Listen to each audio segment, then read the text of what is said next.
Ladies and gentlemen, welcome to the Downkirk podcast. After an hour of technical difficulties, we are here to give you the show. So you better be grateful, okay? Today we're going to talk about romantic adventures. And my name is Ethan Downing. This is my friend Robert Kirkendall III. Dude, do you have a good one, or do you want me to start? Let's see. I feel like you have to start with let's just start like earliest experience with like a girl you liked. I'm trying to think. Well, I remember my first crush. Yeah, who's your first crush? Let's hear it. Her name was Emily, and it was in elementary school. Yeah. But I don't know. I never did anything about any of my crushes until like junior high. So like I had crushes, but I didn't. That was it.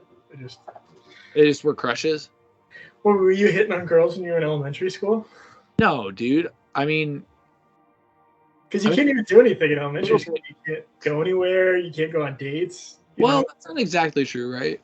I mean, you can't go on dates exactly, but like... I mean, the first time I kissed a girl was like... I mean, the first time I made out with a girl was second grade, so... Hey, real quick. I'm sorry. You're very echoey. It sounds like you're talking... It sounds like you're talking in a bathroom, kind of. You know what I mean? Like I can hear you, but it's kind of loud, and it's kind of like like you're talking in a bathroom. You know, everything's like reverberating off of. We're just gonna restart this, obviously, right? At this point. Dude, I'm sorry. This in. Maybe we should keep this in. We can keep it in. But could you adjust your audio? I don't. Let's see. I could just turn my volume down so you're not coming in as loud.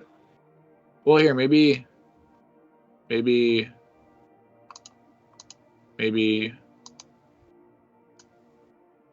Hello. Can you hear me good?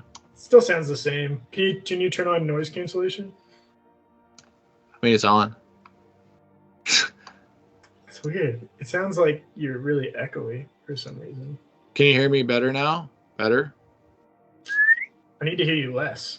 Like a little, you know what I mean? Like it's like I can hear you, but like Jesus. It's like the commercial that you play in hotels where everything's the same volume, and then it gets to another commercial, and it's like $9.99, and you're like, oh. Yeah. Let's see if I can. Can you hear me better now? Yeah, dude. I just turned down my volume. I think we'll be okay. I need to hear you less. Well, can you try turning your audio off and then back on, maybe? Better? No. But do you know the sound that like when you're in a bathroom? You know what I'm talking about? I mean, kind of. I don't know which bathroom. I feel like it's very specific. You're like in a bathroom generically. Where it's super echoey, like in a hallway or something like that. I mean, I know in a cave where it's echoey. I don't know. Yeah, kind of like that. Kind of. It sounds like an echo. So like I'm saying things twice, like twice. No, it just sounds like it's twice. Like you're talking into a bullhorn, like it's like coming out. Hello, everybody. Do you want to keep this in, or you want to... Yeah, just keep it going, dude. What? All right. So that's just some of the things you'll get being a subscriber for Downkirk podcast. Is the magic, the behind the scenes magic, you know? Oh my gosh. First off, those commercials that go way louder, dude, they've jump scared me. They do. They're like $9.99, you're like, buy now, and you're like Dude, in Family Guy, they did a joke about that, about them being in a hotel, and one of the loud commercials came on, and it was literally like wind was hitting them, and like their hair was blowing back, and they were like, and like the flaps of their faces were like getting blown back. It was hilarious. I remember Barack Obama signed like a law to where commercials couldn't be louder, and I remember thinking like, why did? Yeah, there was like a bill, and I was like, why wasn't that like a law like earlier? Like what? Like who was like, this is fine, let's do it. I don't know why more presidents don't like run on campaigns for like small things. Like for me, my big thing would be abolishing front license plates. It'd be like no state is allowed to have, because I mean I think having a front decorative plates are so much fun. Yeah, know? I think mine would be what. That's a small thing. Yeah, small thing. I'd want at least every state to have one gas station where somebody pumps the gas for them. You have to have one gas station. That's an interesting one. Just one. Just one. In California, wouldn't notice because there's like 50 million people, but in Wyoming, you'd be like, "Hey, that's the one." Yeah. Well, because it's in New Jersey, so. New Jersey and Oregon are the only two. Yeah, I thought Oregon passed a law, although they weren't anymore. They might have modified it, but I'm pretty sure you still have to. I think maybe during certain hours you don't have to. I don't know if they because it used to be if you were there at like 3 a.m, someone still had to get out of there. And dude, people in Oregon don't know how to pump gas. They really don't. I know. Do you tell me they freaked out? Weren't they like, oh, we don't know. What are we gonna do? Catch ourselves on fire? Yeah, they literally were like, there was comments on this one political. It was like a government website. Yeah. And the government website for Oregon said like you're now going to be able to pump your own gas for like these times or these dates or whatever. And they said, and the comments were hilarious because and the one was like, I don't want to go to work covered in gas every day. Like that's because they don't know what to do. And then another guy said, I once had to pump my own gas in California and I almost died. That's what the guy said. He's a grown man living in Oregon, and he said he almost died from pumping his own gas. I just think that's hilarious. Yeah. And you know what's funnier too about that? I like Oregon. It's not like, no offense to anybody in New Jersey, but like, I like Oregon as a place though. Oregon's a really cool place. I've never been to New Jersey, but I just mean I've heard New Jersey accents. And I would want to go to Hoboken and see the Cake Boss. See the cakes that they make there from Cake Boss. Also I'd kind of want to go to like where that accent comes from in New Jersey, just to like, you know what I mean? See if everybody's like that. Because like, there's gonna be one, I want to see like if somebody like fakes it. Like, like you got a whole family of like New Jersey accents, and then you got one where they're like, well, I'm just a normal guy. I don't. That'd be so funny. It's kind of like a Zoolander, where Zoolander like works in like a mine shaft with like his dad, John Voight, and Vince Vaughn. Yeah. And but like Ben Stiller's like this like prissy little man, like working on the mine. Even when he did it, he was like, I got the black lung, Pa. Like, yeah. And then he's like, who's winning the match? And it's a football game. We call it a match. And he's like, State. Like, that's all he says is State. It was like probably like Michigan State or his Michigan or something like that. And it was just like, it's like how me and you were talking about how like when guys really don't want, they give you one word answers. Like, yeah. Oh. How's it going? Good. It's fine. Good is fine, but like sometimes you like, oh, so you're pretty excited to have a little new baby, huh? Yeah. Right. Like. And then I asked him like, if it was a boy or a girl, and he said, "Girl." That's it. Like, you're not even gonna tell me what you named your baby. It's like, are you already sick of your baby's name that you just came up with? Like the baby's like a day old. Like, it's so funny how we derailed from what we were originally going to talk about. All right, we got to get back to the thing. All right, so we don't have to. We can keep it going if you want. Keep it going. I do want to talk about romantic though, because I think it'd be fun. Okay. Romantic misadventures, maybe. Misadventures even would be better. So I remember this one time when I was like in, I don't know, like I'm not second grade. It was younger than second grade, and I thought it would be like a really cool idea. Like, dude, when I was younger, I had the stupidest idea of like what women liked, or what girls, I should say, because I was a young chap at the time. I had the stupidest idea. I thought I was like, you're just gonna laugh immediately. Like it's so stupid. I thought if I went out there and did stupid stunts, like they would like me. So like I would always like ramp up the stunts I would do, and by that I mean like I would like Steve-O and Johnny Knoxville. Yeah. Like, well, I'd be like, want to see me run into this pole, and then like, I'd run like straight into a pole or something, and then They see me like run into like 3 poles in a row, you know, and they'd be like, sure, I guess. And they'd always watch, you know what I mean? Because I'm an idiot. And I was like, she likes me. Like at the end of it, I was like, you know, like this is good. You know, like this is how it works. I'm an idiot, and they get to laugh at me, and now they like me. Dude, that was like one of the I was the same way with that, but with eating things. I would like pick a pebble up off the ground and be like, want to dare me to eat this? I guess, and I eat it. Yeah, people are always like half. They're always like, I mean, if you're gonna do it, like, I guess. Yeah, like I didn't ask you to do that, but whatever. You know, what's funny too though is that like, I remember there's this one girl. She was from Texas. This is when I lived in Arkansas. She was in Texas, or she was from Texas, and she had a Texas accent. And me and her were in an art class, because we were in class together, but we were in art class, and we drew these pictures, and then this substitute teacher, which I've never even heard of substitute teachers doing, or teachers in general, they picked their favorite artwork from a boy and a girl, right? And then we both got picked, and I remember everybody was like, ooh, you know, ooh, look at this.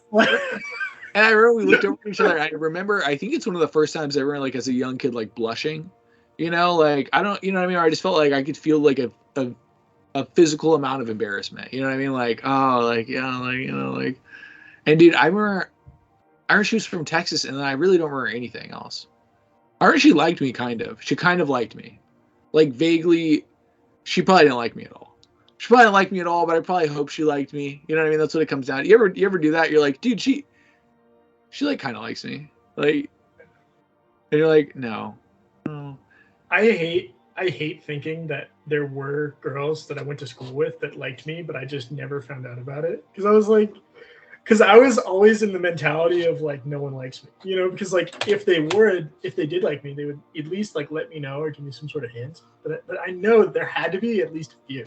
And then what was it? I had a buddy named Justin in college. I was in college for 1 year, and he said one of the girls on our sister floor likes you. I'm like, can you tell me who it is? And he just never did. He's like, no, I promised I wouldn't tell.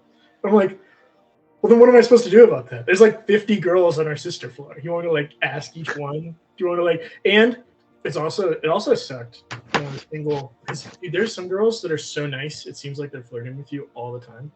Yeah, dude, that's not even, it's funny though too though, because like, that's not even, like, I remember there's so many people I just think of where I'm like, they're just that nice. That's not even, have you ever, I don't know, like, I remember, if Susanna Burris ever listens to this would be funny, but I remember she was so nice that like, I could never take anything she did like seriously in any way, not like in a mean way, just because she was so nice. It was like, that's just who she is. She's the nicest person you've ever met. And that would also happen to me when I was young, is a girl would be really nice to me, and then I would, as part of me and my ego would think that's she's doing that for me, you know what I mean? And then I would see her be nice to like another dude and like talk the same way and like act the same way to like like 3 other guys that, like if we were all talking, and I'd be like, oh. Dude, I remember I asked a girl like about, I don't know, months ago. I asked a girl out that I saw at like a bar. And I remember, dude, when I asked her out, she scoffed. I'm not joking. She went, what? She did one of the yeah, did you? That's so adorable. Yeah, no, she went, no. I went, all right. And you know what's funny? What's worse too is that was the last time I saw her, because she worked there, and I used to go there a lot, but now I don't go there anymore. And it had nothing to do with her. I just happened to not go there anymore because it was the last time I went. Because my friend moved, because I would just hang out with my friend there, but then he moved. And so then I never saw her again. I was like, God, I wonder if she, like, you know what's weird about that? She's like, well, now he doesn't come here because I rejected him. Yeah. And there's no way to like disprove that unless you go back. I know. I almost want to go back and be like, I'm not coming back because of you. It's nothing to do with you. You know, like, it's just so funny how like our minds work sometimes like that. But one time, you know what's weird, dude? I don't think I've ever asked out a girl who was working somewhere and gotten her number. I think that I batted zeros on that. I've never had that happen either. Actually, I think I've only ever gotten a girl's number, period, like 4 times in my life. Hold on, that's not true, dude. You got Abby's number, the lifeguard. I got the card's number. I got the number of a girl who worked at a boot barn in North Carolina. That works. That's when she's working. And then pretty sure all the other numbers I've got. Oh, I got Chase Lawrence's number at the One Thing conference in Kansas City. And then when she was dating someone else. So I don't know if that even counts. and then everything else has either been rejections or like connections online. Yeah, dude, you know what? I actually thought about this, dude. On my way back from Utah, there's this girl in this in the Union Station, Denver Union Station library. Like library, like bookstore, I mean. And I got her number. But I think she gave me her number so she could block me because she never responded. I don't know if that counts. But I remember what's funny about that is that like we had a really great conversation. Like it was oddly great. Oddly great in the sense of like I didn't expect to even, I mean, she was at a worker at a bookstore, you know what I mean? I don't know. Probably not had the best day in her life. And we talked for like an hour because I was waiting for the bus. Bookstore jobs are awesome. That's like, I would love to have a bookstore job. Well, for sure. What I meant though is that like she worked at like a Union Station bookstore though. Like she got, you know what I mean? Like a crappy bookstore. She just got, well, it was a nice bookstore, but like she just got a lot of like bad traffic, I imagine. You know? I can see that, like scuzzy dudes asking her for a number type of thing. On top of that though, dude, actually I remember one time I asked a girl, dude, it was with you, dude, at the Winsteads. Right by the Jesus Dome, I think. The Jesus Dome Church, the Super Bowl church. Yeah. And dude, I remember I asked her out, and I remember, dude, I think I've told you, I think we talked about this, dude. I remember her response was, I think she said, I'm 17, right? And I think I was 17 at the time too. And I wanted to be like, oh no, I'm also 17. And then I remember thinking, no, I said, no, I was going to say I was 18 because I was 18. You were either 18 or 19. But yeah. No, yeah. But what I meant though is that I told you because I had to tell her my age, like she used her age as a reason to reject me. And then I have to come back with, oh no, I'm 19. I don't know. I really remember telling you like, I wanted to say, oh no, I'm only 19. And then I thought, no, I'm 40. Like at this point, I feel like I'm 40. Whenever you have to tell someone your age, like they use their age to be like, oh no, I'm too young for you. No, actually, not at all. It's not. Yeah. I don't know. I didn't win. What did I win there? I didn't get her number. Yeah, she was throwing out all the vibes too. You know, dude. One time I had one waitress. I was with my friend Peter, and I hit on her. This was like a year ago now. But anyways, I hit on her, and she goes, "Oh my gosh, thank you so much for hitting on me. First off, that is so, like, that's so sweet, right? Which is a good sign, right? Which is really kind of her to be so kind, but you know, she proceeded to tell me how she was lesbian, and she's like, actually, I've been with my girlfriend for like 3 years, and I was like, wow, that's awesome. You know, that's awesome. I mean, that is awesome, right? That's awesome, but I've just been like, wow, that really doesn't help me at all. And just see what she said about it. Like, oh. No, she was really kind though. But it was funny though because I remember thinking like, I mean, like, you know, like only three years, like that's it. You know, like I don't know, like I remember thinking like I don't know, I could work with that, like, you know, which is weird because like I think I was telling you this whenever like I don't know, you guys will get hit with things. Maybe it's just a guy thing, but like you'll get hit with things sometimes. Like girls will say something like, "Oh no, I'm, you know, blah blah blah," and our first instinct is like, "Yeah, it's not that bad." Like, you know, they'll be like, "Oh, I'm moving away in a month to like Germany." You're like, "I like Germany. I like German food." Germany is my life now. Yeah, right. Like you're like, I can work. This isn't the world. I'm sorry if you didn't get the memo, but like I'm do or die now. As soon as I said, "Hey, can I get your number?" I was committed. I was willing to move to Germany with you. Yeah, I should be like, I have my entire body that's not clothed is completely tattooed with all points. I'd be like, I mean, you know, he had some good points. Like, you know what I mean? Or she could be like, I have a dick. And be like, well, I don't know. Maybe. You know what I mean? I feel like that's when see, maybe you can I couldn't. That's definitely a deal. Remember when we used to play that game, Deal Breakers? When it was like, the girl is a perfect girl, perfect woman, but there's this one thing. You'd always get upset at me because I'd be like, well, like clarify, and you're like, I'm not gonna clarify. I'm done clarifying. Dude, you would play like 20 questions after I would give because you'd be like deal breaker, but you give me like a vague deal breaker. Like let me give you an example because this is what you do for the audience. You'd be like, all right, dude, you're like perfect woman, perfect everything, but she has lip hair. And I'm like, she has a full grown, like what? She has a mustache? And you're like, no, she has lip hair. And I'm like, dude, she could just shave it. And you're like, could she just shave it? Is that something you could deal with? And I'm like, absolutely. What are you talking about? I bet a lot of women that are beautiful have lip hair. I mean, obviously, women, they couldn't, not be beautiful without lip hair. But I just mean, like, I'm sure it's not that uncommon for women to shave lip hair, right? And you're like, I don't know. And I'm like, dude, if she has a full-grown mustache, then, like, no. But if she doesn't, then... Deal breaker, for sure. Yeah. Okay, yeah. But what I'm saying is, like, dude, I remember one of them was like, she can grow more of a beard than you. And I'm like, but does she grow a beard, though? Like, just because she can doesn't mean that she does. Dude, that's a big deal, though. If she has to shave every day, and even when I don't shave, like even when I shave, right after I shaved, I still have the cripply, like the stubbly. Yeah. My face is never going to be as smooth as dude. My arm.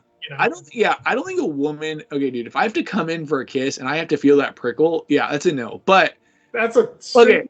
But if she can keep it soft, I don't care. I'm saying we can't keep it soft. I doubt. No, but they can laser. Have you not felt women's legs? They can laser that, dude. But then now it's a whole different conversation. Now the conversation is, oh, here's the one thing. How can I completely remove that thing and make her a perfect? It's not about but those are realistic. Have you not felt a woman's legs? Dude, those things are baby smooth.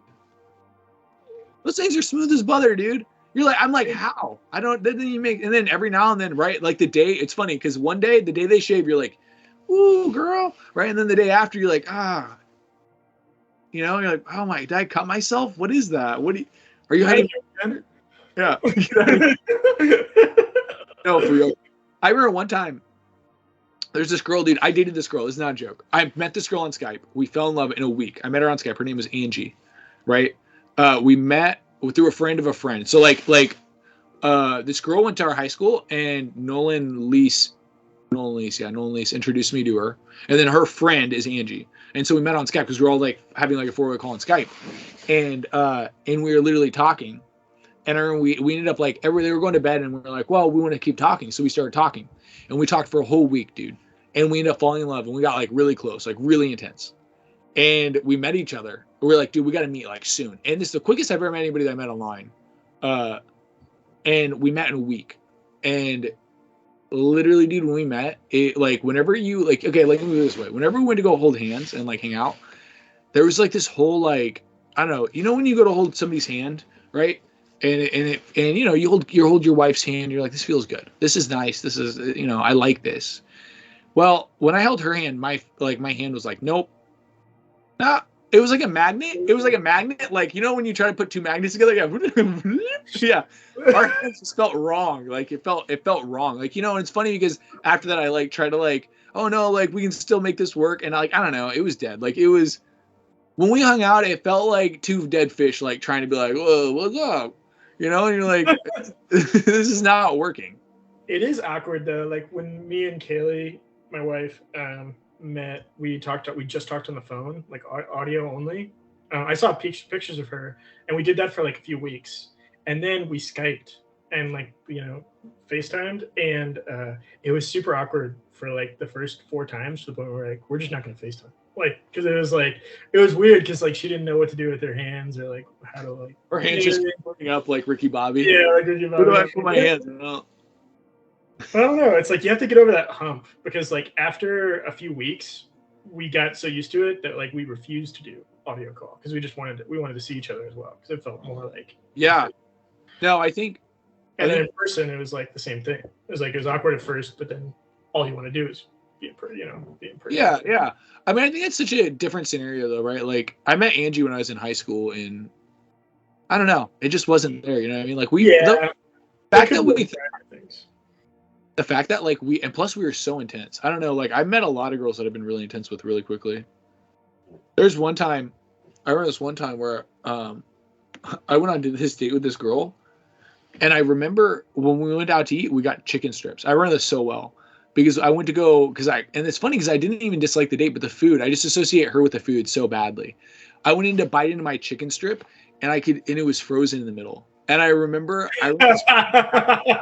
remember being like, I remember telling the server like, I can't eat that, like I don't.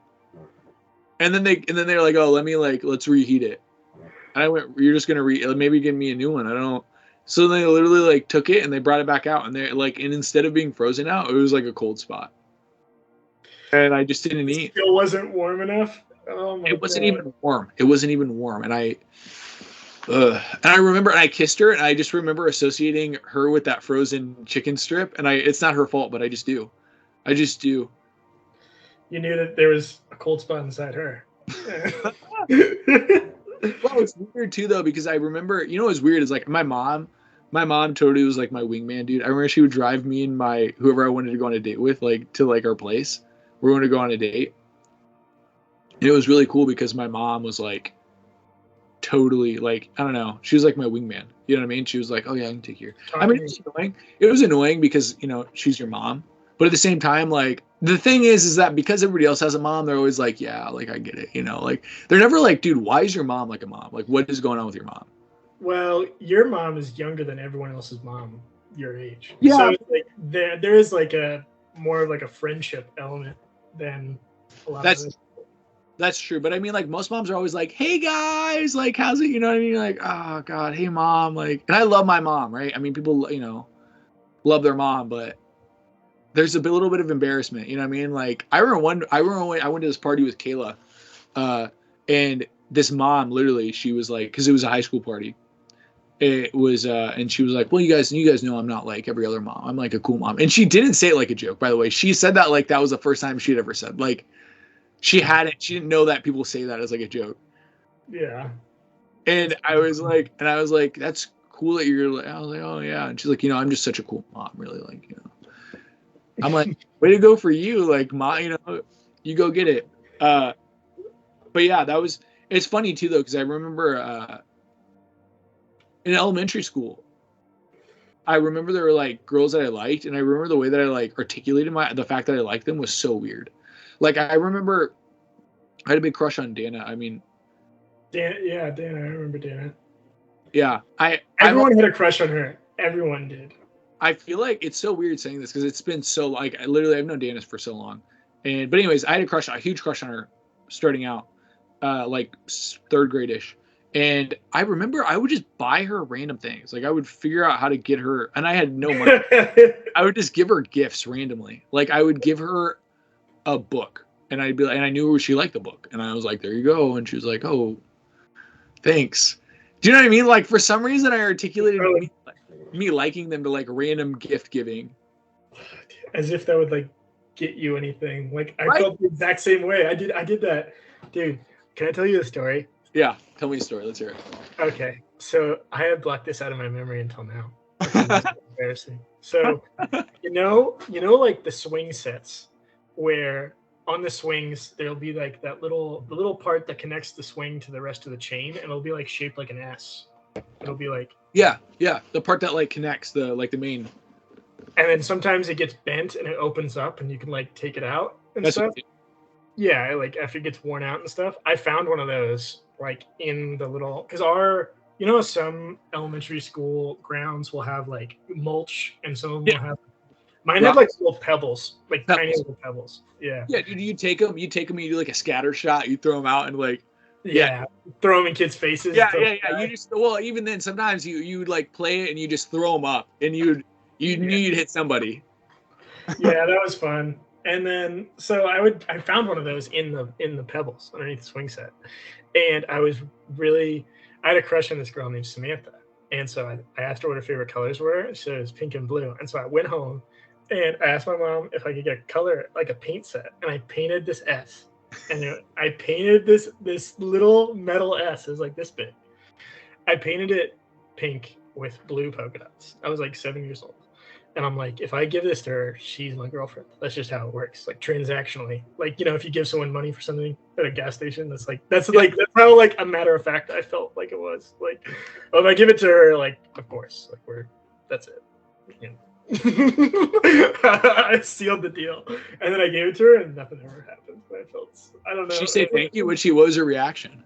She's like, thanks. I gave it to her in a plastic bag because the paint was still drying, and it was just kind of weird. That's so cute though, because I know, but that's how it is, right? You're like, yeah. I hope you know that this means I like you. It's like, what? I know, because you actually did that now. Dude, imagine if I like bought you a Gatorade one day and I'm like, dude, you didn't know I was gay? You didn't know I was into you? Got you that Gatorade that one day. Yeah. What? No, I'm just like, you know what I mean? You're like, what? I'm like, you know, like so weird. You're even a girl. You know what I mean? Like, oh, you didn't. Or that one time when I held the door open for you, you didn't know? That wasn't a clear sign. I don't know. like, why aren't you doing anything about it? Yeah. Dude, I remember one time because I used to meet a lot of girls online. I don't know if you knew that. But like on chat sites and stuff, you know. But anyways, I remember one time there were these girls I was talking to, like, oh, you're like kind of cute, right? And these girls were like, I don't know, I was in 7th grade maybe.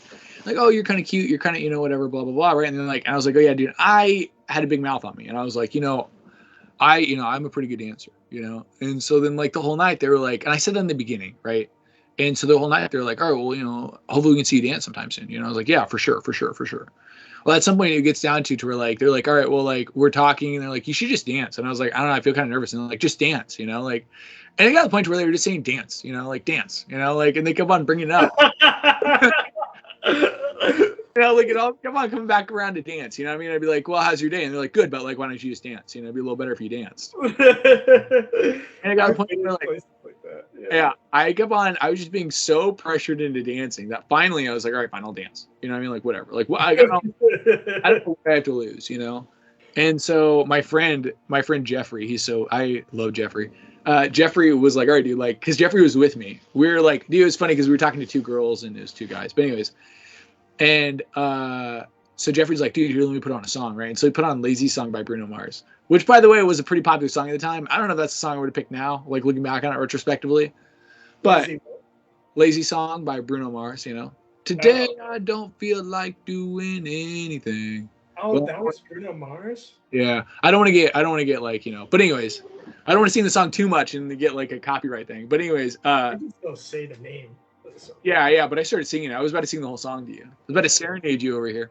Dude, that reminds me. I'm going to put that in my notes because I'm going to download that song. I forgot about how awesome it was. But anyways, I literally was like, all right, like, yeah, let's play the song. This was popular at the time. So I get up and I start to dance. Awful song to dance to. Yeah. And I'm going so hard to it too, by the way. I'm not being lazy at all. I'm straight up like, I mean, at some point I think I tried to drop down and do the worm. And this is on video chat, by the way, like me and you right now. And I don't know what I expected. What, dude? How? I don't even know. There is no hard parts of the song. You can't. No, I'm saying, no, I'm going hard the whole time because I want to impress them. Because I know I'm not the best dancer and I want to seem like a good dancer. So I'm going as hard as I can. I'm thinking of all the movies I've seen, like Dirty Dancing, anything. I'm thinking of Marky Mark. I was a big Marky Mark fan as a kid. I'm trying to do everything, you know. And I finish off, right? And I do like a big like spin move and I'm like, right? Like I look at the camera and I look at the camera like a freaking idiot. Yeah. Right? And I just remember them going like, they were straight faced and they go, that was, and then they both burst out laughing. Because it's hard not to dance and like look hilarious, you know. And then they literally ended the call without saying anything. I go, that bad? And they go, yep. And then boop. Did it? Yeah, I never heard from them again ever. I felt real bad because I did that to someone when I was like 16. I did that. So I was talking to this girl. It was like one of those things where you could like call and it was like talk to different people.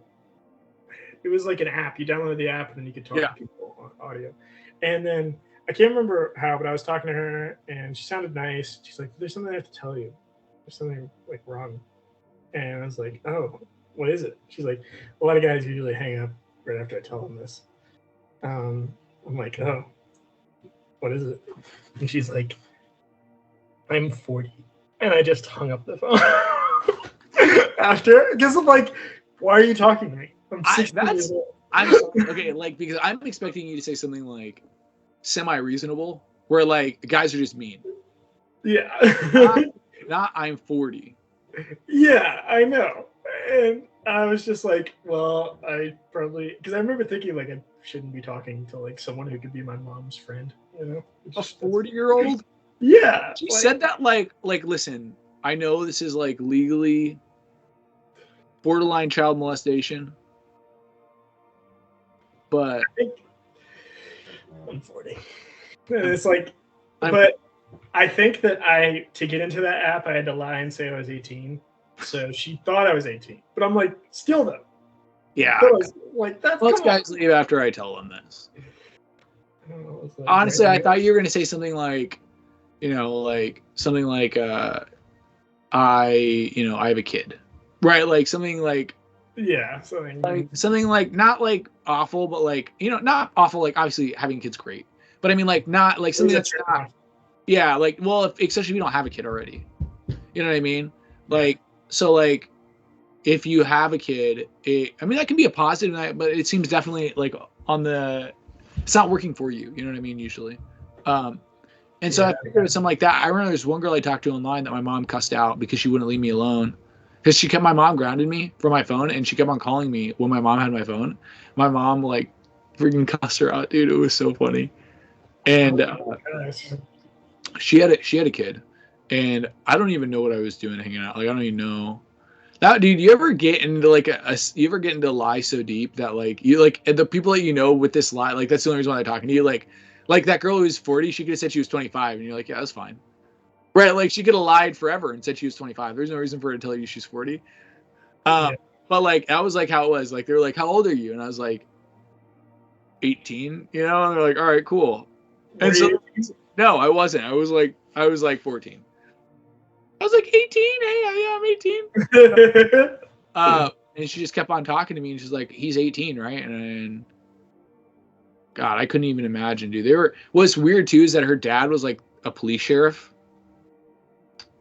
So that didn't make it any more exciting on that front. Yeah, I've had a lot of weird encounters. I've also had encounters, dude. I've met women who are like 50 to 80 pounds heavier than their picture. They took their picture, and they take a picture like this, like way up, So, and it's like, I hate that. I hate it when people don't look like their picture, or their pictures from like 5 years ago, and they have like a different haircut. Their face looks totally different. Like, I don't know. It's like, well, I mean, that's like if you took your photo from the Marines. I mean, you look so different. Well, I never would put that up there anyway. Because you did though. If I did, yeah, I definitely that would be wrong for me to do that because I look so different. I feel like.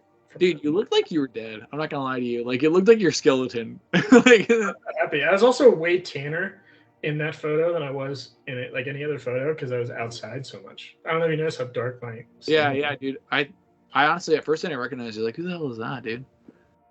Yeah, it's Ethan Downingas. That's funny. No, dude, I remember too though that God, so many experiences, right? I remember another big thing was there's this one girl I was talking to who was like 35 for a while when I was like 20-ish. 19-ish. It was before me and Kayla dated. But I was talking to her though, and me and her hit off great. We're gonna go on a date and everything. And then I said, "Hey, by the way, I forgot to tell you this." Because I knew that my age would like have to play, come up at some point. I was like, "Hey, by the way, like I don't want to like get ahead of ourselves, but I'm like, by the way, I'm like 20." She goes, "You're 20?" And I go, "Yeah, I'm 20." She goes, "Yeah." How old was she? Like 18, 19? Oh, she's 35. Oh, she's 35? Dang. Yeah. She was really cool, though. She's a really cool 35-year-old. But that is that's kind of a big I don't know what I was thinking. I don't know. Do you ever get, like, really confident when, like, I start, like, yeah, dude, 35? Of course, I could date a 35-year-old. And then, like, I don't know, you start talking, and she says something about her taxes, and you're like, oh, shit. Yeah, dude, my taxes suck. I don't. Yeah. No, I haven't got my returns back yet. I don't. You know what I mean? She says something real adult, and you're like, man, I hate talking to mortgage brokers too. I mean, yeah, really, yeah. You're like, oh man, I'm at the. This is my third child, and you're like, yeah, it's my second child on my way. I'm down there. My lies are always way exaggerated. I'll be like, man, I'm on child 17. You know, that's so crazy. I mean, you know, once you get 4, you don't even know what it's like to be a parent. You know?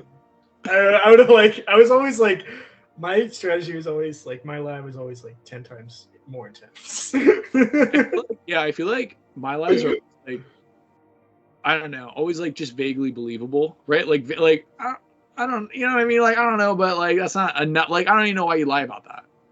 You know, so like, if I was like 20, I'd be like, yeah, I'm 23. I told people when I was a kid, little kid lies are the best. I told people when I was a kid that my dad knew Hannah Montana. Not Miley Cyrus, Hannah Montana. Like, he knew her. Because I was a big... Dude, everyone was like a big Hannah Montana fan when they were kids, and no one ever talks about it. And it's so upsetting. Because like, when the show was going on Disney Channel, because those were like the three channels when you were a kid. It was Nickelodeon, Cartoon Network, and Disney Channel. Well, dude, don't forget Boomerang, dude. It's all coming back to you. Boomerang was like, I only watched that when I went to my grandparents' house because they had Boomerang, but my basic cable. Because they're so old. They're so old. They love Boomerang. No, I love Boomerang as a kid, dude. I loved Boomerang. Boomerang's awesome. I love Boomerang. Yeah, I even had a Boomerang. You know, Boomerang had their own streaming app. I think they actually still do. Yeah, but I still watch their stuff on secondary apps and stuff, like the Looney Tunes stuff. You don't realize how short they were, though. Like a lot of those, like 12. Yeah, 12 minutes. Yeah, or it'll be like a 30-minute episode, but it'll be like 3 different shorts in it, like three completely separate stories. Well, dude, I love the Tom and Jerry ones. Tom and Jerry's are classic.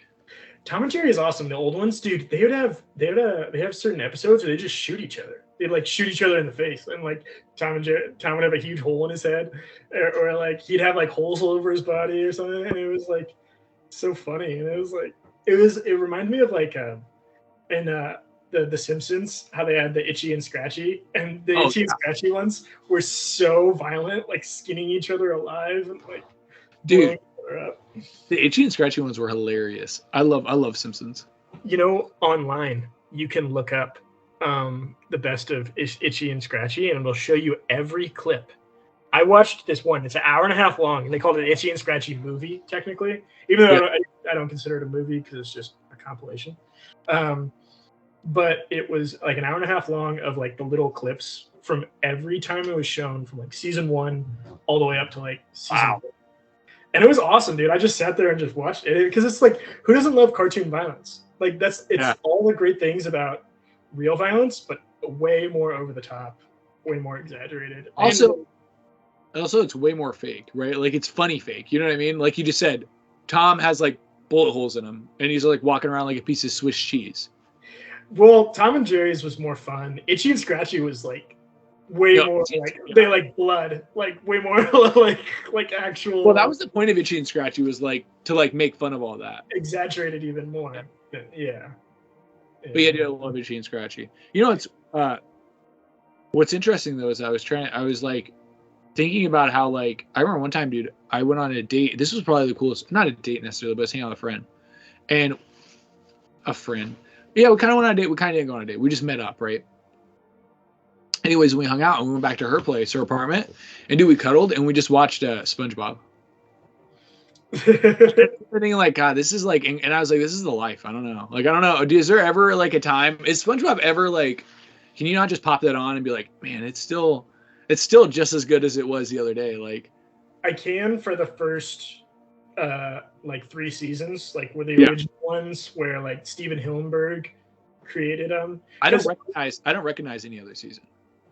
Yeah, I mean, well, because I used to think like, oh, they're all generally good. Because I've had people tell me that first 2 seasons is the best. Like, there's no substitute. And then I thought to myself, all right, what are some of my favorite episodes ever? And I just thought about the moments in them, and then I went through and I went through this webpage and it was like top 10 best SpongeBob episodes ever, and they were all in the first 3 seasons, and they were all the ones that I had thought of. The chocolate episode. The one where he gets stuck at the bus. And, yeah. Classic. What is that? Rock Bottom. Rock Bottom, yeah. And then the Band Geeks one where they play the Bubble Bowl. That's my favorite of all time. The Band Geeks one. That's probably the best one, dude. Is mayonnaise an instrument? Horseradish is not an instrument either. And then like the ones where the flag twirlers like died. Those. Yeah. Dude. I love when he's like, that's our. He's like, and you got that guy leading your band. It's just SpongeBob, and he's like, he's like so excited. Squilliam is such a funny fancy name. Squilliam Fancy Son the Third. Dude, I love the one. What's your? I just got to know your name. Name. We gotta have a name. I don't have anything to hear about a name. Because it was like forget everything you know except for fine dining, and so he literally emptied his mind of everything. Also, Krusty Krab pizza. Yeah, dude, Krusty Krab pizza was on there. Dude, where's my Diet Dr. Kelp? Diet.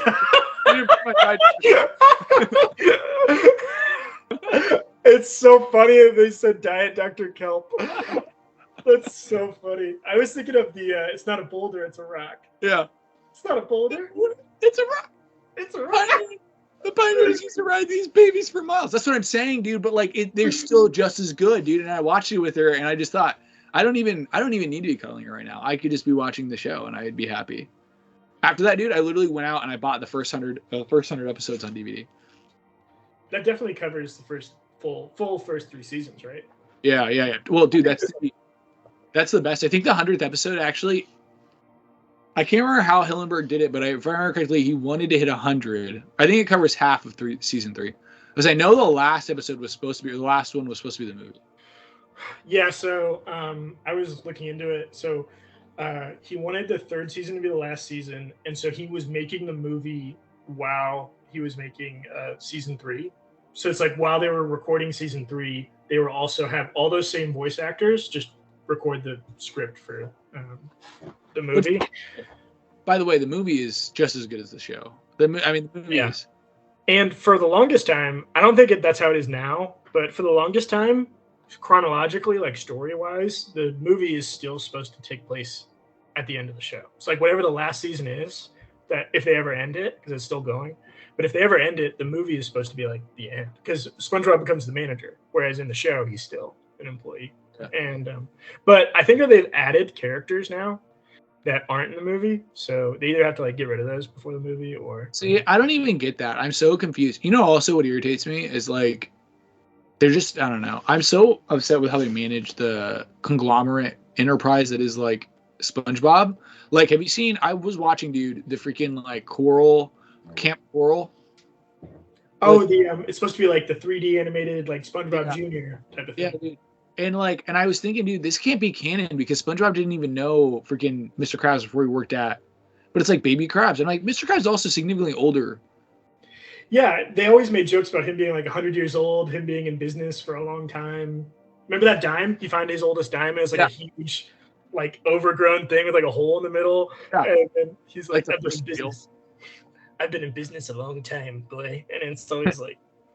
That's what I'm saying though. Like just like dude, there's so many characters where you're like, there's no way that's not canon, dude. Right? Like I'm just, and I know people are like, well, why would you even play it? But it's like, dude, the least they could do is pretend like they like care about the SpongeBob canon. You know what I mean? Like the problem is that the only people who care about that are people in their 20s and late 20s and early 30s who are like, why doesn't match. Whereas like the kids watching it are 8.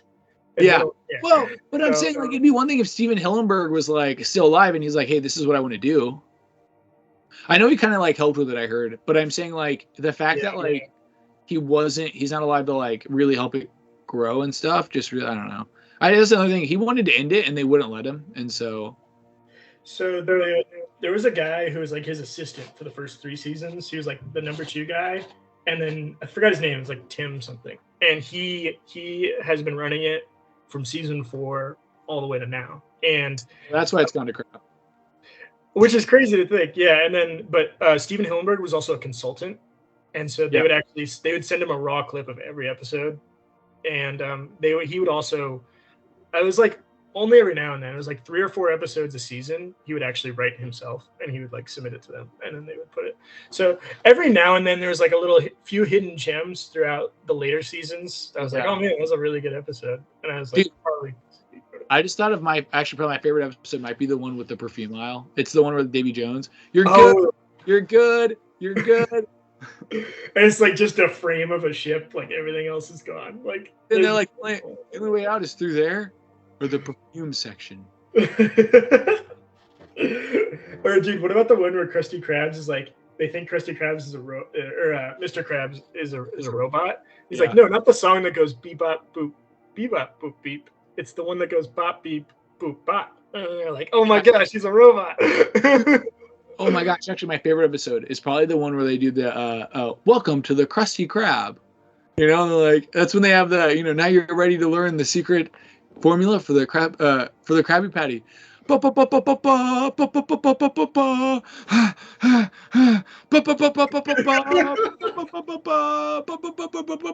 not realize it's like the training video?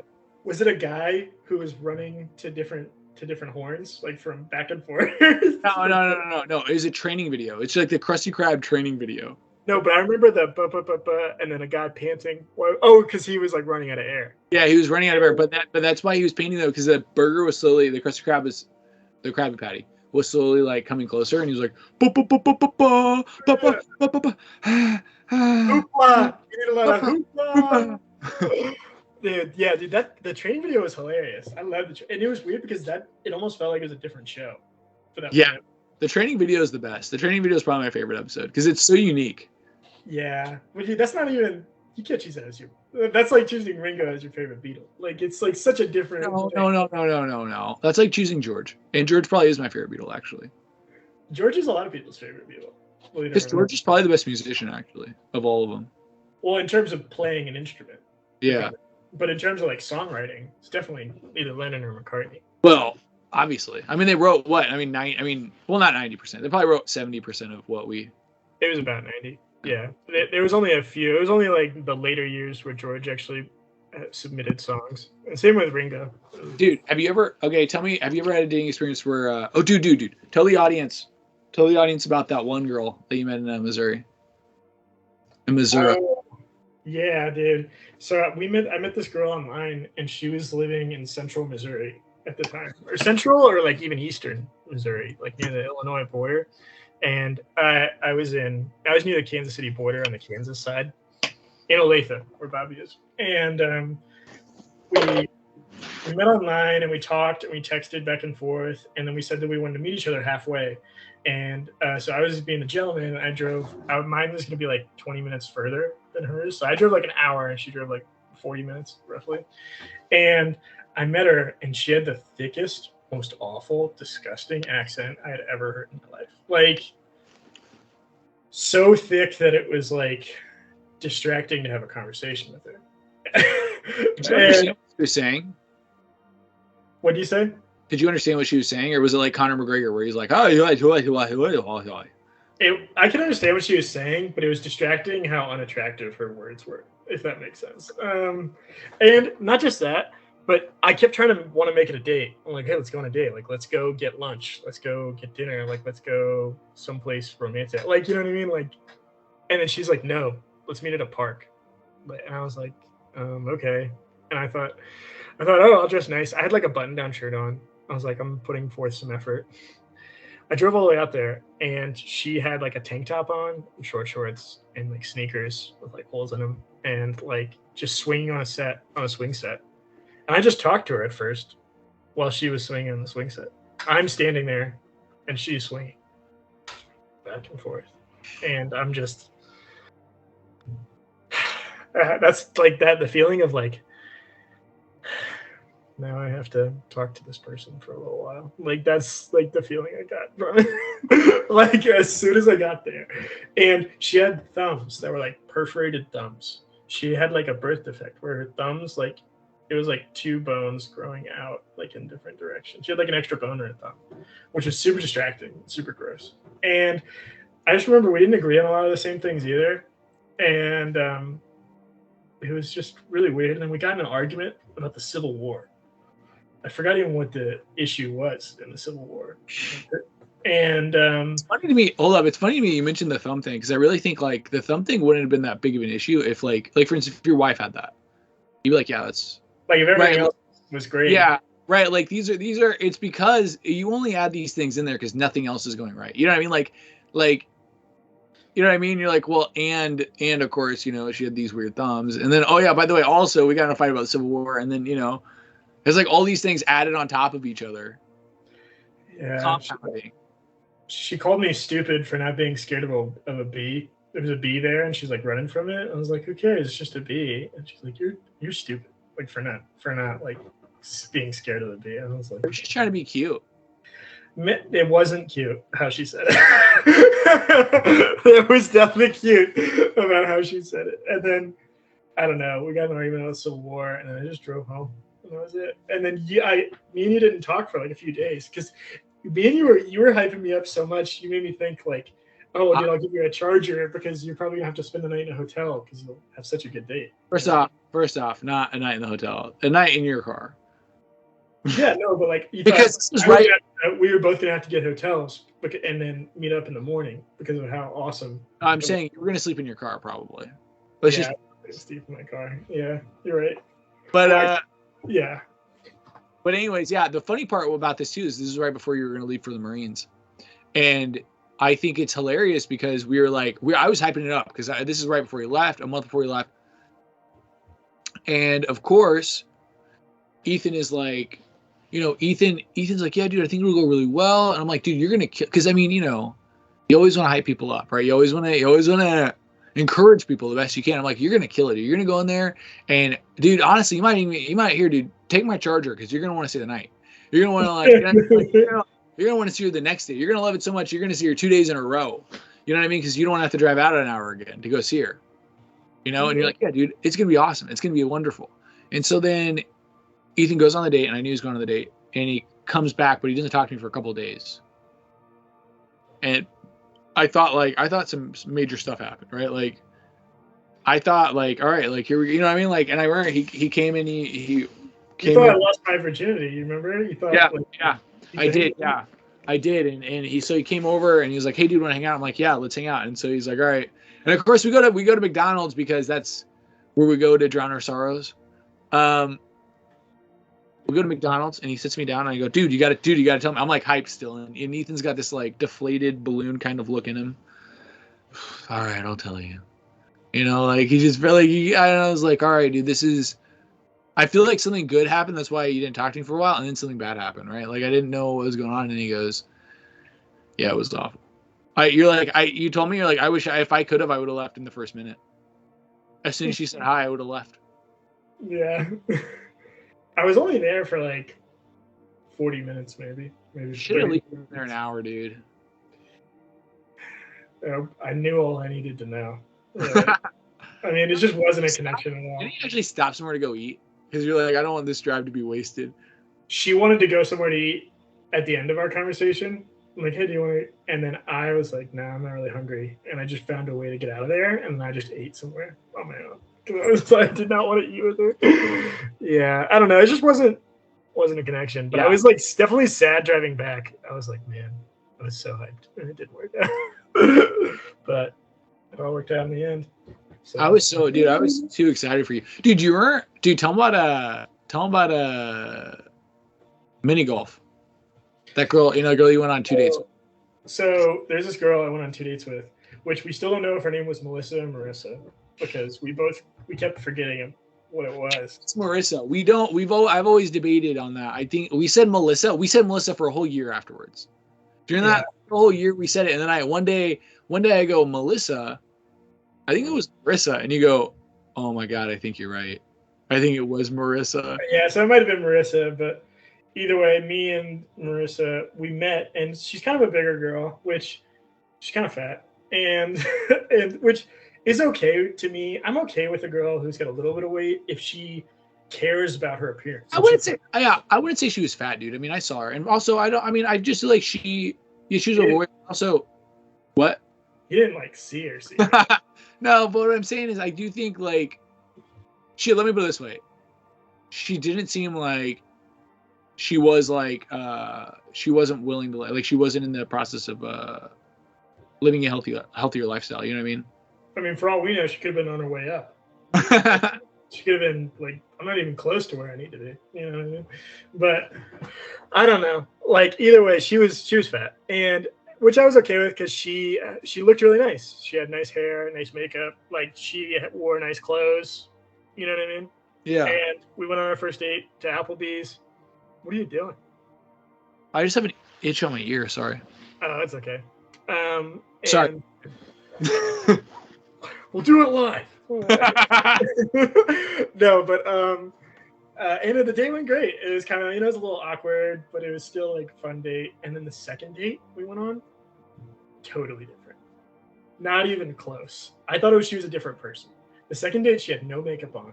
Her hair was tight, like flexed back into a ponytail.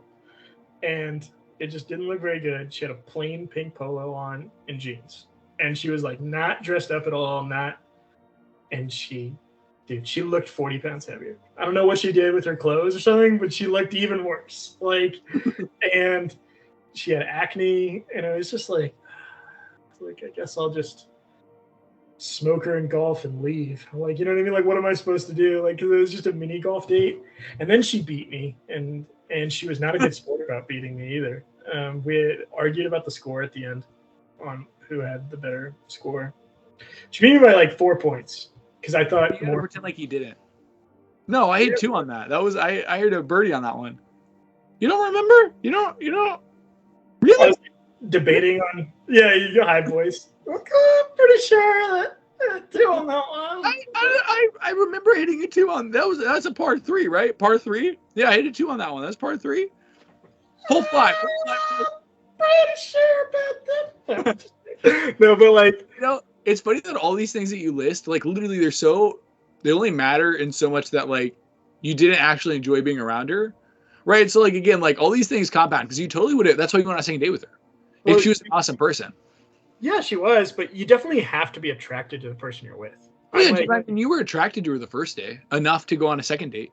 But I'm telling you, she looked completely different. Like, it was like all the effort in the world. Like, I'm going to look like the best I can possibly look. And then like, I just woke up out of bed. Like, and I threw on a shirt, and then came here. Like, you know what I mean? Like, that's how it felt.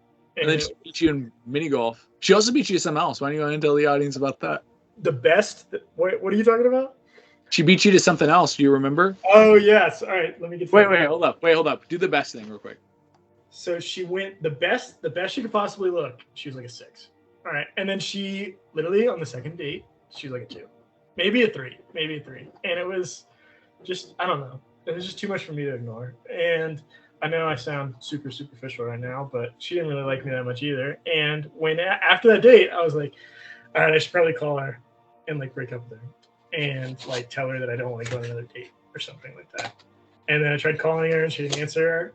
And I kept trying to call her and she didn't answer. She answered my texts. And then I was like, screw it. Like, let's go on another date. Like, to the point where I was like, let's do it. Like, I want to go on another date so I could like break up with her. You know what I mean? And then she just never called or responded back to me ever again. And then that was it. And never.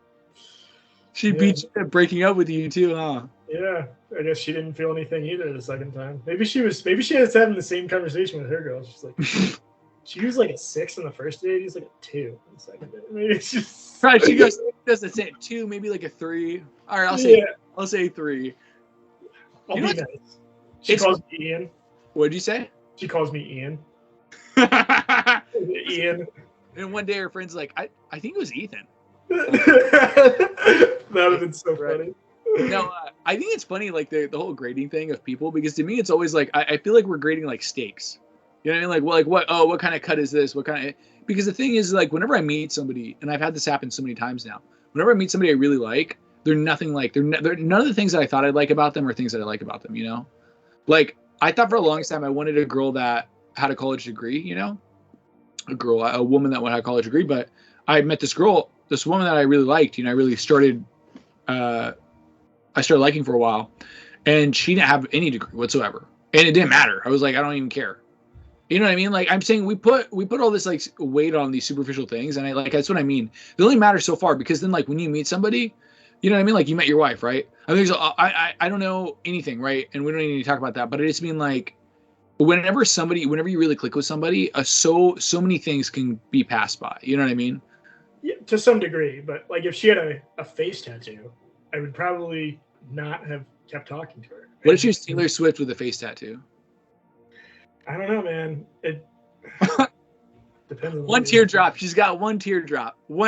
Perfect girl, perfect everything. She has a face tattoo. Can I choose what the face tattoo is? Now you're trying to define it. That's not the game. You just tell me what the face tattoo is. You decide. You decide what she's going to. I think it's kind of by like jawline face tattoo.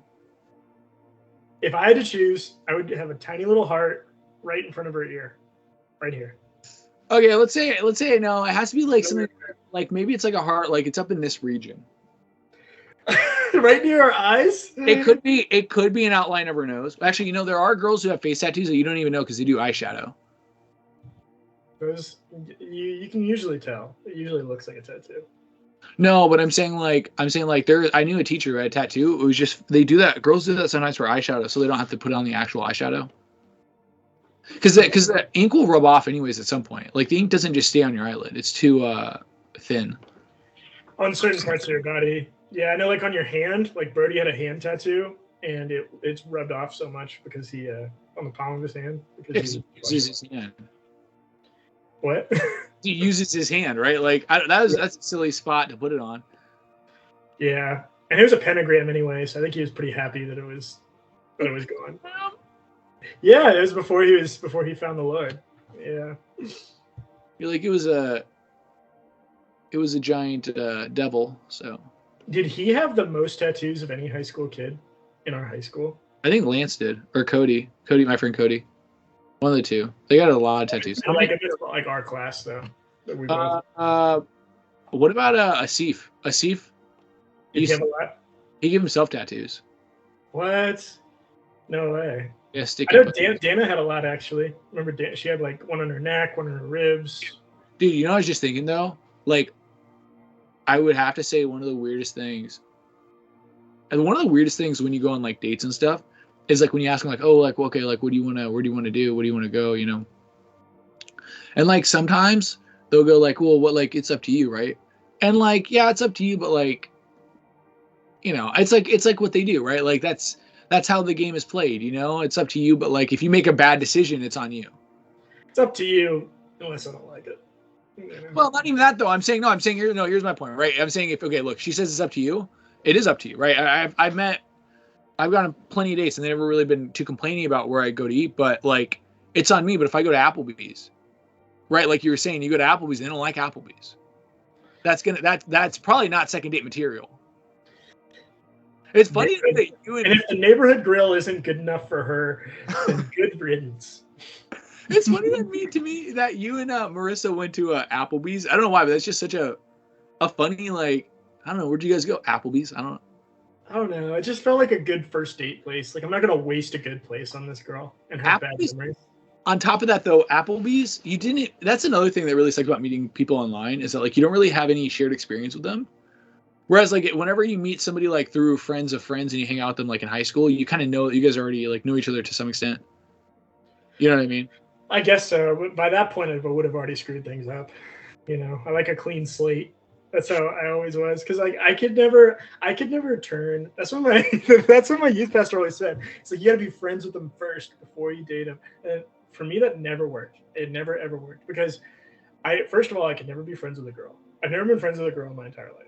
All right, and I every time I talked to a girl, it was either like super acquaintancy, where it was just like hi bye type of thing, or she's like also there, And I could never really become friends with a girl without liking her or her liking me, And so like it was always kind of a weird back and forth. So for me, I had to either like be in like a blind date situation or like an online meet situation where I'm like you're both actively looking for someone to date. Yeah.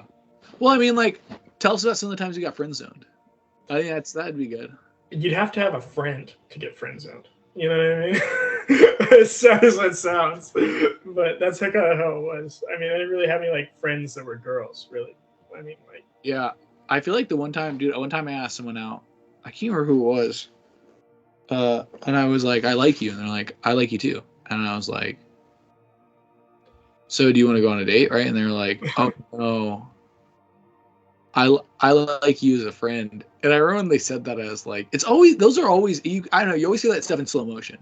I like you as a friend. And it's like a freaking bullet straight to the heart. You're like, right? Like, yeah. Do you like me as a dead person hanging from my closet? Because that's what you just did to my heart. I remember one time I saw this girl I really liked with this guy. They were holding hands and they were walking in the hallway, and I didn't know she started dating this guy. And I remember, dude, I just walked around sad the whole day after that. I had so many people go, dude, are you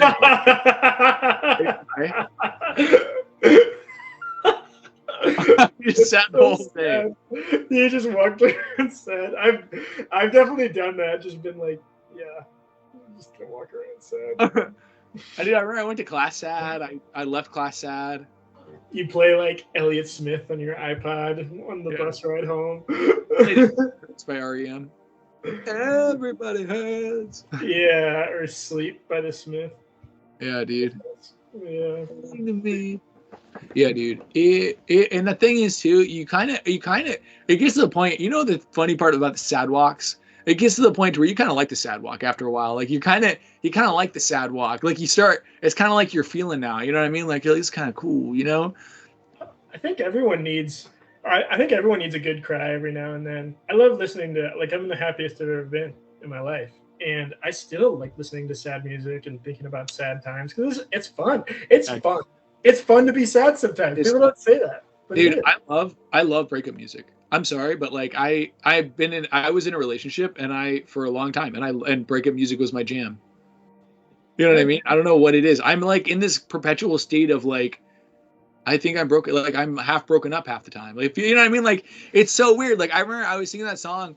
I sing songs all the time, and I'm like, oh, I feel this. You know, I feel it. Like, and they're like, and people will be like, but you're in a relationship, and I'm like, I don't know what to tell you. Like, you know, like I'm like, you know what I mean? Like, or Taylor Swift will sing about how many exes she has. You know, and I'm like, I feel you, T Swift. Like I'm right there with you. You know what I mean? Like 12 years old and some guys singing about suicide and being in love with alcoholics and like all these dark things, and you're like, I get this now. Because Emily Moormeyer rejected me. I get what Elliott Smith is talking about. I get what Bob Dylan is talking about. Dude, it's so funny too because when you're a kid, you think you understand it. Like I remember when I was younger and people were like, what, you know, I'd hear a song and I'd like laugh about it or I'd be like, oh, that's really cool, and I think they meant something. And then like I listened to it later and I'm like, oh, I was so off. Like I was incredibly off. You know what I mean? Like wow, they were talking about sex the whole time. I wasn't even aware. Like that song about teaching you how to whistle. Nope. Thought it was about teaching you how to whistle. Yeah. Or like that one song. What's that one song? Oh, Bohemian Rhapsody, where he said, Mama, I just killed a man, put a gun against his head, pulled the trigger, now he's dead. He was talking about giving a guy AIDS. That's what he was talking about. I was like, what? Dude, you know what song I sang a little too much as a kid? What? Rock You Like a Hurricane. Rock you like a hurricane, which is literally about a man having sex with a woman and rocking her like a hurricane. That's what it's. Oh, I get now. Now that makes sense. And I used to sing that to people when I was a kid. I'd be like, rock you like a hurricane. Like I'd point out people, and I'd tell them to rock them like a hurricane. I'd point out dudes. Dude, you know what song I used to get caught singing on the bus that I got super embarrassed by was did you ever see Semi-Pro with Will Ferrell? Yeah. Remember Love Me Sexy? The song Love Me Sexy? I would get stuck singing Love Me Sexy, which is such a funny like joke 70s song. And yeah, it was so funny. Like maybe you shouldn't sing that, you know? That is so, dude. I'm trying to think of another song that was like, oh man, dude. Or Katy Perry. I used to lie about being a Katy Perry fan forever. Like, dude, on Twitter, I remember you had this old Twitter where you were just obsessive about Katy Perry. I made like 4 posts and they were all about how much I loved Katy Perry, and then I never used it again. They were like borderline, like, I mean, like if you'd been 18, it would have been like, all right, we need to get this guy like in some. Remember me and you were at a party. and I was talking about how bad my Twitter was, and you were like, no, I have the worst Twitter. And then like we both had like a Twitter off on who had the most embarrassing, awful Twitter. And they were like, well, Ethan's is probably like funnier, but Bobby's is like definitely way darker, like way worse. It was dark. I can't even believe I can't even believe it exists. I made a post that was like, Katy Perry, you are my teenage dream. I think I said that in a post. Also, specifically, I feel like yours had this one really embarrassing one, which I'm still like, I laugh at all the time. Like just thinking about it in my head. You're like, when Katy Perry sings, it's almost like nobody else exists except Katy Perry. I remember, like, I still laugh at myself thinking, oh God, that's so cringy. Mine's probably the cringiest. I imagine you listening to like Roar, and be like, you got this. She's singing to me. That's who she's singing to. Like in 2011, she was like the hottest pop star in the world. When I was 13 years old, everyone loved Katy Perry. She was like who Taylor Swift is now. She was like incredible in like the early 2000s. Taylor Swift has been super popular forever, but yes, she was like. There was a lull in her career when she like moved from like country to pop. You know. I feel like she's always been top of the charts, but yeah, she's super popular. I feel like, honestly, it's like funny to even think about, but like, I wonder how much of that like led you to like, because like how much of like music or even like media, movies and stuff like do we listen to, and then like we're like that's how it's supposed to be. Like I remember you told me you learned what sex was through Click, the movie Click. Through the Adam Sandler movie Click. Yeah, that's how I figured it out. Yeah. And I learned what sex was through Maury. Through guys dancing because they are or they are not the father. There's no sex scenes. No, but I was like, what is sex? I don't. Your mom explained it. My mom, because she loved Maury, she had to explain it to me, or else I was never going to understand any of it. That's all it's about is sex. By the way, Maury is. It's literally about paternity. You know what I mean? The paternity results. It is funny to think from your perspective that bit you had about how like imagine being a Maury kid. That kid grows up and is like, yeah, my mom and dad were on season 1, and I watched my dad cry. He cried because I was his child. He cried. My dad attempted suicide a record 3 times on Maury after he found out that I was his child. Yeah. No, I don't know. He. But here I am. What do you say? But here I am. Dude, I think about that sometimes, like those celebrities who have like 10 baby mamas, like Nick Cannon. Nick Cannon's about to have his 12th child. Nick Cannon, literally, I don't even like Nick Cannon. The other day I saw Drumline on TV when I was in St. Louis with my friend. Is Drumline good? I've always wanted to see Drumline. Is it good? I don't like Nick Cannon, so I think it's awful. I hate Nick Cannon. I've always said he's the most talentless person I've ever seen, ever. I don't know. Really? The Kardashians are more talented than him. And I don't mean that as like the Kardashians aren't talented. I just mean that like people always like throw that like Kardashians aren't talented at them. And I'm saying the most untalented person I've ever seen in my life is Nick Cannon. There's not one thing he did. There's not. In Drumline, okay. He can kind of act. But I'm saying like you can kind of act. I can kind of act. Like it wasn't like Leonardo DiCaprio. Well, let me put it this way. If I got paid millions of dollars or even $100,000 to be in a movie, you better believe I'm going to take acting classes. I'm going to learn how to act. I definitely would too. If I got paid $5,000 to be in a movie, I would take acting classes. You got paid to be in the movie? And you took acting classes? I just took them. Yeah. That would be so fun. No, but yeah, I mean, I've been wanting to see that because did you ever watch YMH? I think I've talked to you about it before. No. Your Mom's House podcast with Tom Segura. His producer, Nadav, who's this Jewish guy from New York, he said his favorite movie ever was Drumline with Nick Cannon. Favorite movie ever in the whole world. That's awful.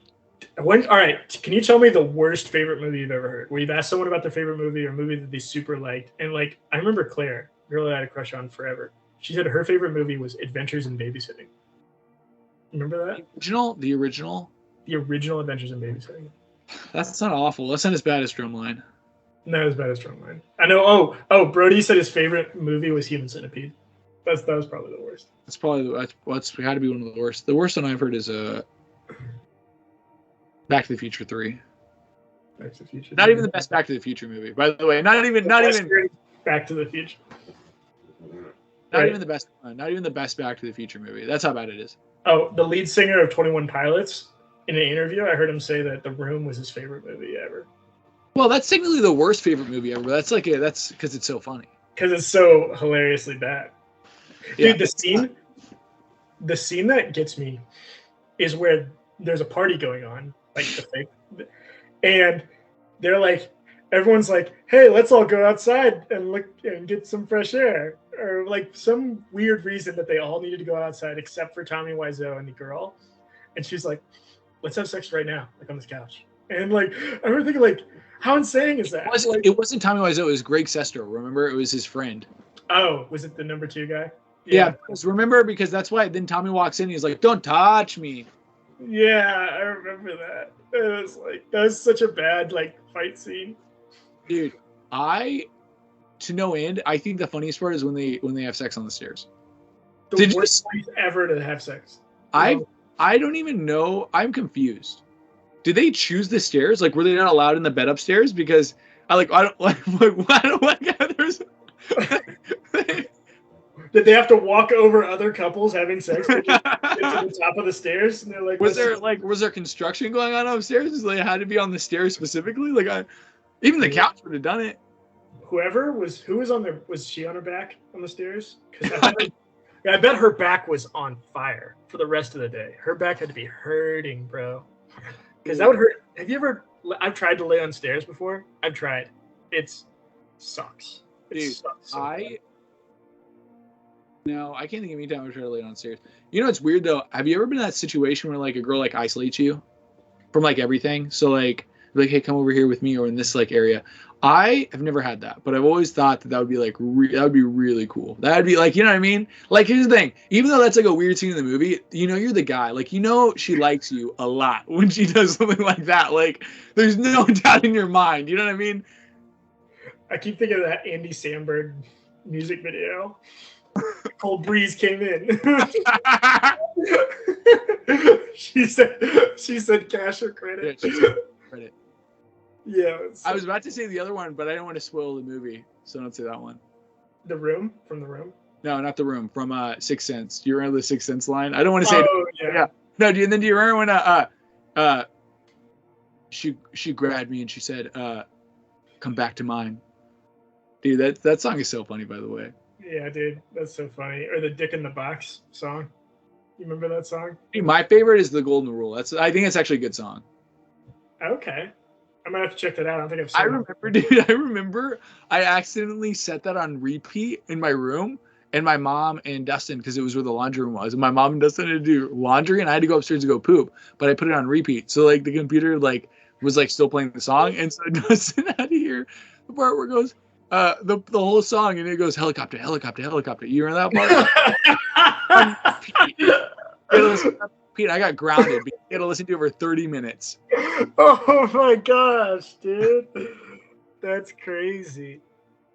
Oh my gosh. Oh, by the way, talking about this movie talk segment, dude, you know what movie I just saw? The Cabinet of Dr. Caligari. You ever see that movie? No, that's 1920 something, right? 1920, right on the dot. Yeah, I love a movie from the 20s and 30s that has some like grit to it, like some like static and some like I like watching footage that I feel like barely survived. Like yeah, some grizzle to it. Yeah, like I like, because I find that really fascinating. The fact that sorry, I'm a little stuffy. The fact that like sorry, I'm a little stuffy. That should be. Yeah. Sorry, I'm a little stuffy. Yeah, like the fact that like a movie had traversed so many mediums to now become a digital file. Do you ever think about that? Like, I'm trying to think of like 1911, El Inferno, the oldest surviving feature-length film ever. It was on a 35 millimeter reel, and on a nitrate film. Then it was Kodak safety film.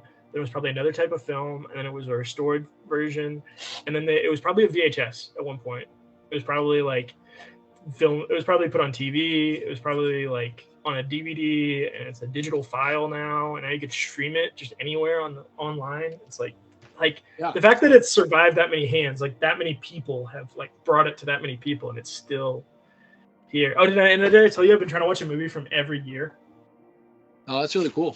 So right now, I have 2022, obviously, all the way back to 1925.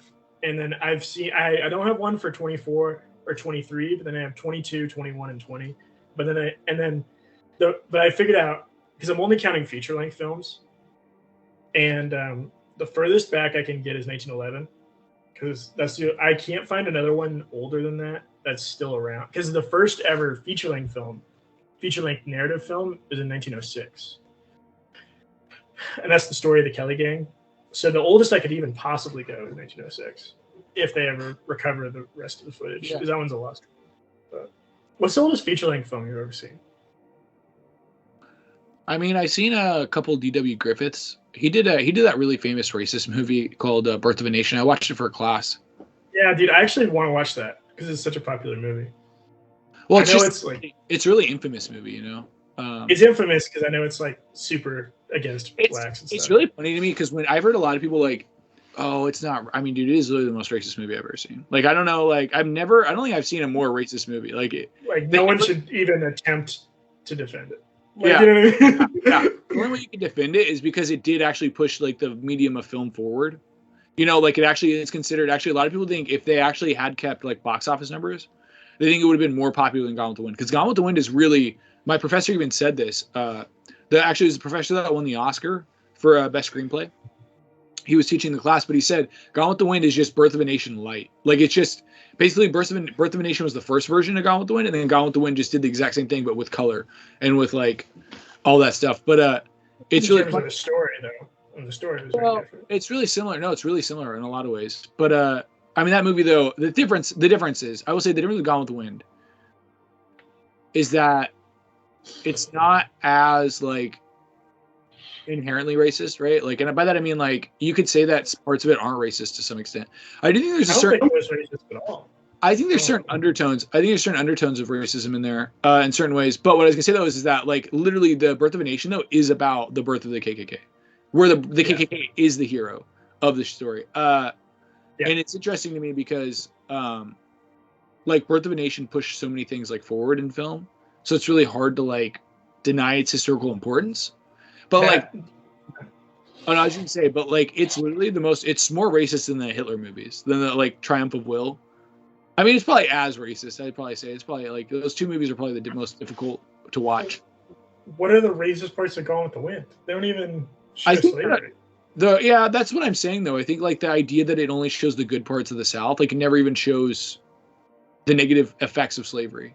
Well, it shows like the fall of the South, how they thought they were going to win. Yeah, they were all cocky. But they definitely had slavery though the whole time. Like they didn't even, you know what I mean? It took a lot for them to get rid of slavery, even after they lost.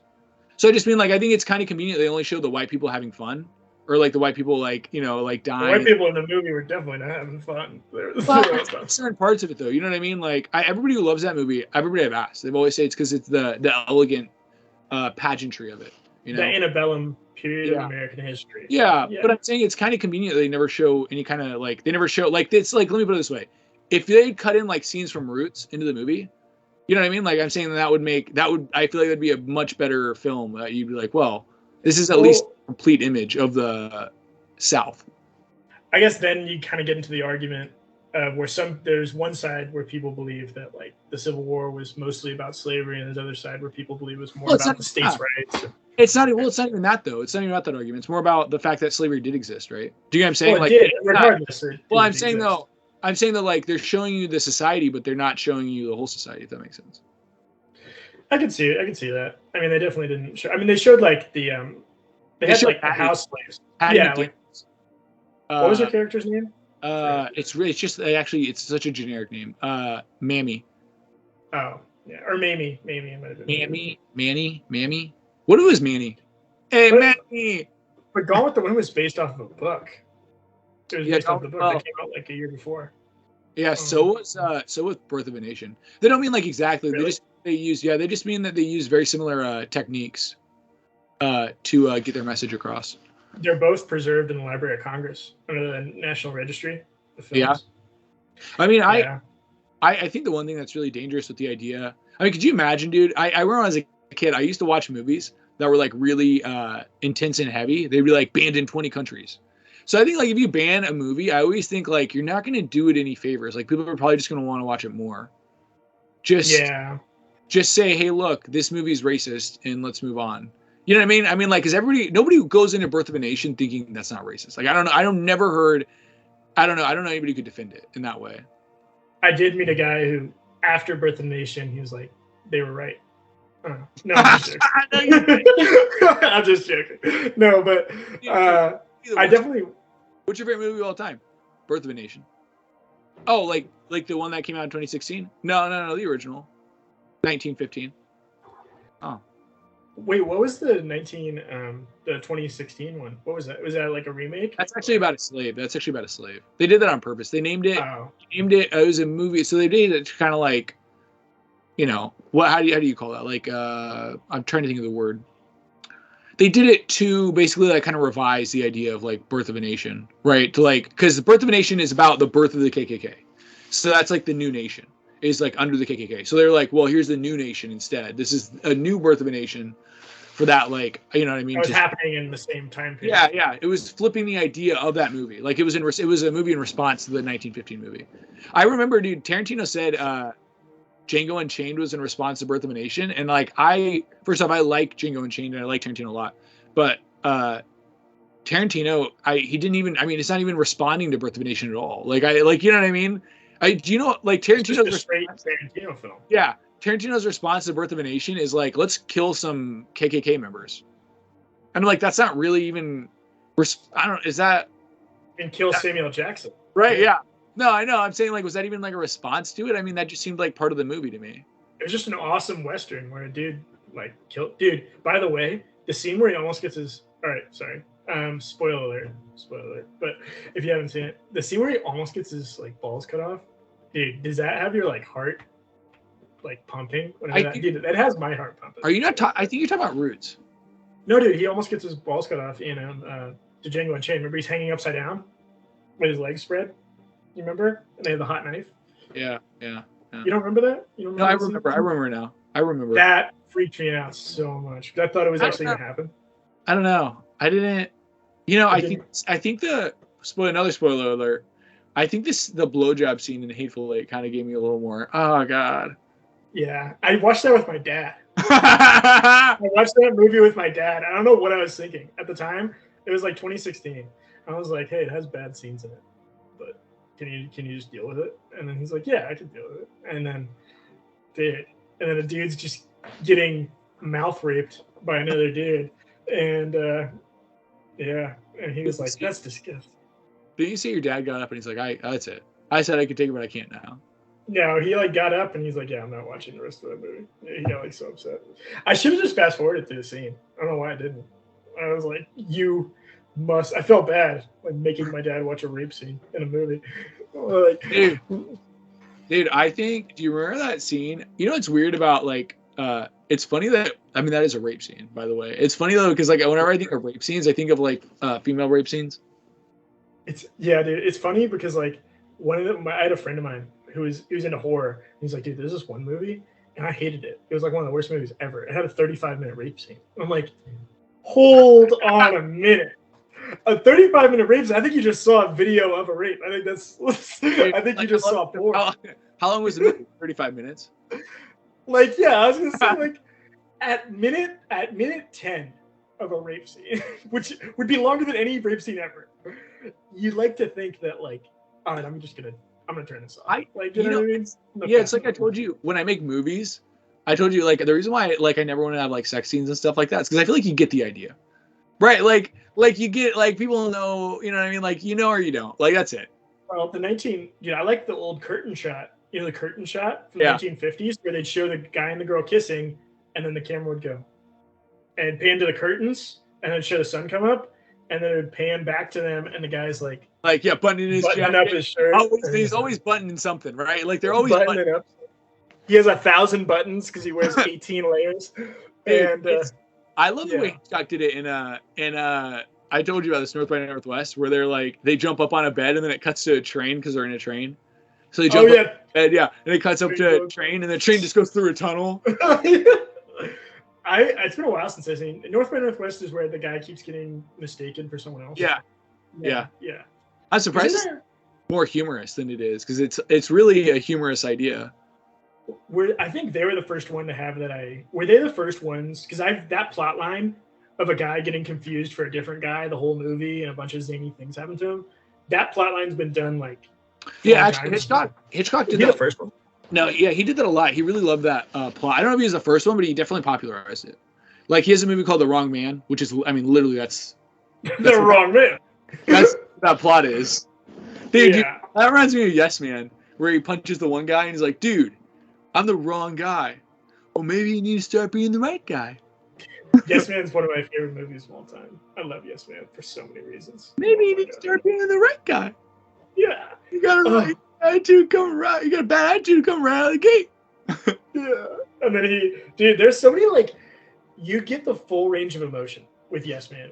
Audience members, if you've never seen Yes Man, go and watch it. Stop watching this podcast and watch Yes Man. It's so awesome. And go watch it. Yeah, or finish it and watch it. Or split screen and have them both going at the same time. No, but Yes Man is so great. You get there's so many inspirational moments where he spoiler where he talks the guy off the ledge. Remember, who's about to commit suicide? No, what's the song he sings? Jumper. Yeah, by Third Eye Blind or Third Blind Eye. Yeah, Third Eye Blind. Third Eye Blind. Yeah, and then there's romantic moments. There's hilarious moments. There's moments of intense friendship. There's party and fun zany comedic moments. Do you know that scene where it comes right out? Yeah, it's an awesome movie. Do you know that scene where he comes out of the car and for a second there you can hear with all the monsters and he starts doing that bit. Do you know that bit from SNL? He had a little bit of that in that scene. He's like, "Where's it at?" Wait, you know what I mean? Do you remember that? Oh, he comes out of the car to go jogging. Yeah. He's like, yeah.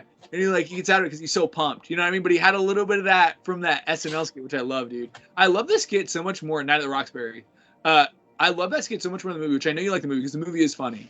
But the skit is it's literally perfect. The skit is perfect. The skit is a perfect, 10 minutes? The skit is a perfect 10 minutes. It is so good, though. The way that they just go all these places and they just, they literally just harass these women with their, But it's funny because at some point they don't even do women. They just do men. Do you remember that at the wedding? It was the groom. They started getting in on the groom, too. Yeah, they just humped them until they fell over. They literally just grinded their bodies. They just humped everybody. That was what was so funny about it. They're just destructive hump machines. Or when Jim Carrey was shoveling the applesauce into the old lady's face. Yeah. That's what I'm saying. It was just they were literally just super duper intense with it. It was so funny. You know, Tom Hanks did a sketch with those guys too. He was the third guy. Yeah. Because Jim Carrey only did that one sketch because he was hosting. But that was a reoccurring one. A bunch of different. Dude, I wish they'd do a full movie with Will Ferrell as Alex Trebek. Yeah, dude, that would be awesome. I would love him. And Sean Connery. Yeah. I don't even know. Colin Quinn. I think Colin Quinn was Sean Connery. But yeah, he's talking about his mom the whole time. Yeah, that was so funny. He was 69. 69 isn't your score. 69 scored on your mother last night. Rough, just like your mother likes it, Trebek. It's so mean. Okay, hidden gem segment. I'm gonna start with mine. Give you a chance to think of yours. Last week I did Kicking and Screaming, which was a hidden gem, not as hidden. I'm gonna go more hidden this time. Movies that are very, very good, but are not very well known. And I'm gonna choose The K, 1974. It's just under an hour long. It's a short one. It was a made-for-TV movie with James Earl Jones playing an old Jamaican guy who's lost at sea with a little white kid, and they have to survive together on a little K. And it's a really good movie. I loved it. Like I went into it having super low expectations because it's a made-for-TV movie.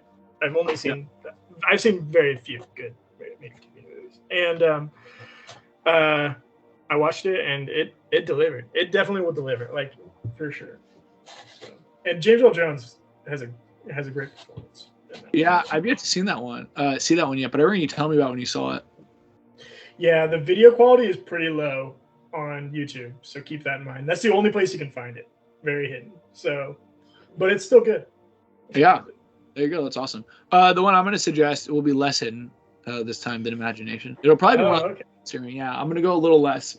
But I'm going to pick My Blueberry Nights, which actually, actually, I told you to watch that one. Yeah, it's like a romantic movie, very romantic, intensely romantic, probably. American movie. And I don't know. I would just say it's just one of those movies. If you really like romantic movies, I think the romantic vibe in it is just really intense, and I really love that.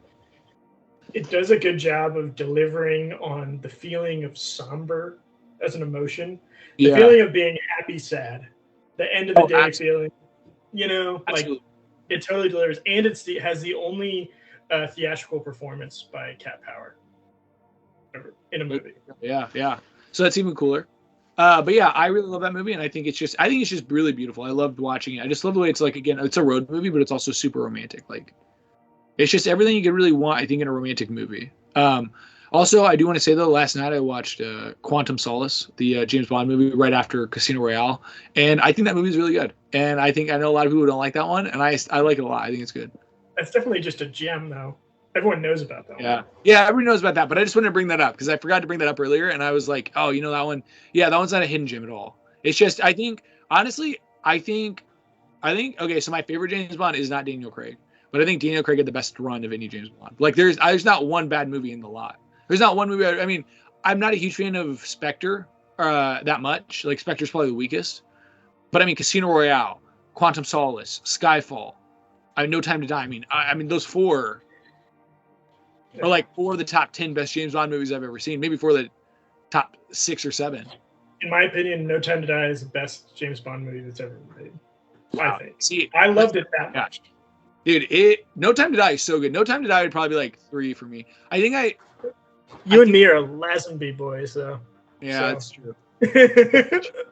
Well, that's true, dude.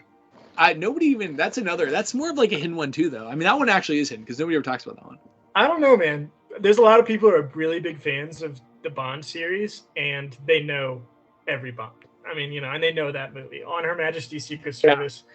For those of you who don't know, when Sean Connery, correct me if I'm wrong, but when Sean Connery did 3 movies in the middle of his run, he stopped being Bond, and George Lazenby was Bond, and he was gonna do like 7 or 8 movies.